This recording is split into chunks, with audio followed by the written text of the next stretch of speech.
So I just left the theater just now from Fantastic Four, and honestly, yeah, I like. I didn't hate this movie. I went in with a critical eye, honestly, because of all the stuff that I heard from the pre-release promo stuff and all the behind the scenes stuff, and the promo to the media press junkets and all that stuff, and just all that. I liked it. I enjoyed it. There. The criticisms stuff that came out with the movie weren't so easily apparent. And I think any sort of nitpicks and sort of criticisms and plot points and story elements and stuff that I did notice, I'll probably go into further detail in my spoiler review. But honestly, it wasn't bad. Honestly, it was a solid flick. I might actually take my girlfriend out to see it again if I do see it one more time, because it was actually pretty good. Now, the things I did like about it is that the chemistry felt sort of legitimate among the members of the Fantastic Four. So that was there. The movie played up the family element of it, especially with one of the major plot points in the movie, which I'll discuss in the further spoiler review. I'm not sure how much I can go into detail. The score, Michael Giacchino, or Giacchino, I don't know how you pronounce his name, but he typically, like, none of his scores, truth be told, has stuck out to me except in this one. So the music, the score, the soundtrack of this flick is actually pretty good. It was noticeably good. It was a very moving sort of soundtrack. Few plot elements, stuff. Some of the special effects kind of look a little iffy, especially with the lighting and stuff. I don't think the lighting matched with the environment and such. But overall, solid flick. They did a good job. They made the right move of making it sort of the anachronistic retro future Fallout style, futuristic 1960s feel to it. And yeah. My only gripe about it, and I'll go more into detail, is the fact that Reed Richards probably wasn't as much of a forefront leader or like a stronger figure in the forefront of it. And that's probably one of the major sticking points out of the critics are probably going to point out in the movie, as well as their decision of going with the female Silver Surfer Shala Ball instead of Norrin Radd. Galactus was awesome. Ralph Ineson did a pretty damn good job they did a good job with Galactus. He was good. They nailed his look and feel for him, so that was solid. There's that goofy interview and stuff with I think what's his name, Stephen Quinn, the actor for Johnny Storm, being more sensitive and more modern. He wasn't as much of a cocky playboy as in the other films as what Chris Evans' take on the character was, but he wasn't necessarily soft.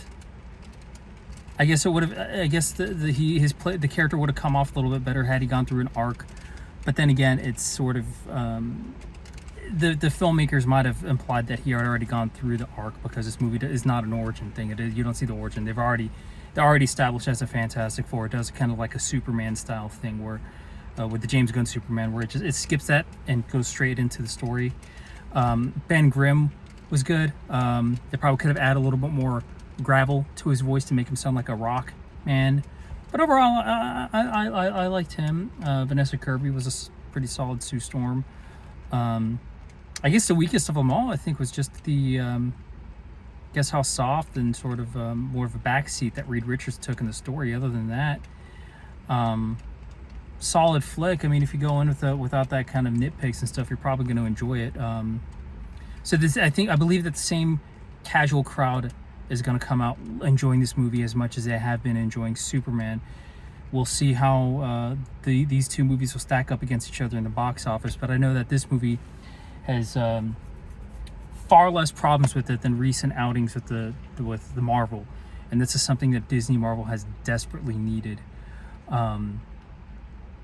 I just don't know if it's going to be enough to propel them back on the right track, because as far as I can tell, Avengers Doomsday seems like a mess because they still don't have a fixed pin on plan of what they're just throwing everything out there. But as far as this movie, it was a solid. I can find a lot of people enjoying this, so I do. If you want a casual, classic style, self-contained sort of superhero movie, this is more in veins. This is isolated because it's not tying in everything. It's not setting other stuff. That's what they did do right on this one. And it's honestly more in keeping of the classical, not classic, the pre-MCU type comic book movies where they felt kind of contained, except this is on a bigger scale and they were able to do that.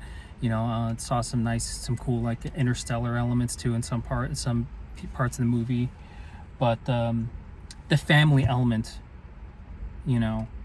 how everybody joins in and is part of their that was pretty good. And honestly, it didn't that didn't take a backseat. That was a priority in the storytelling, and there were some fairly emotional moments in the movie that really could get you. And so yeah, that's it. That's my quick spoiler-free sort of initial thoughts of the movie. I'll probably have more, plot analysis and discussion in my spoiler review, but that's it. And it's more or less a solid, kind of positive, solid time. Yeah. Obviously, compared to like something like Formula One and all that, or Warfare and stuff, like it's not up there. But going in with fairly low expectations and knowing, almost prepared to really not like the movie. And also, this it didn't fail me in that regard. So I think this is sort of it is a correction in terms of Marvel's recent output so far. So yeah. That's been my review, and tune in later. I will eventually post up my spoiler analysis once I get my thoughts arranged. See you later. See you on the next one.